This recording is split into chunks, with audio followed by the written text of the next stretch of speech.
Сәлем достар, менің каналыма қош келдіңіздер. Бүгін біз сіздермен қытырлақ ши бауырсақ пісіретін боламыз. Ол үшін ең алдымен ұнымызға тұз, сода, қант, ерітілген сары майды қосып, жылы сумен қамыр илейміз.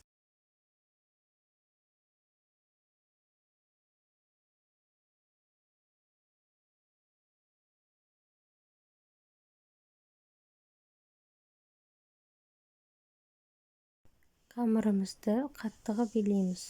Кейін бетін жауып 10-15 минутқа тындырып қоямыз. Құрамына керекті заттардың бәрін мен описание бөліміне жазып кететін боламын.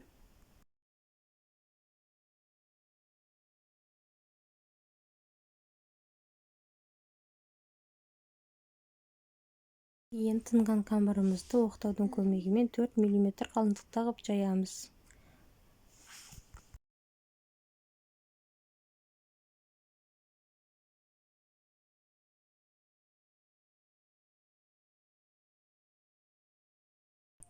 Видеодағыдай 2 сантиметрлей кесіп аламыз. Кейін жіңішке қылып кесеміз видеодағыдай.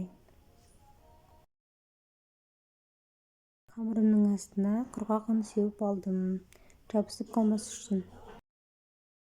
Кейін қатты қызып тұрған майымызда аз-аздан салып қуырып аламыз.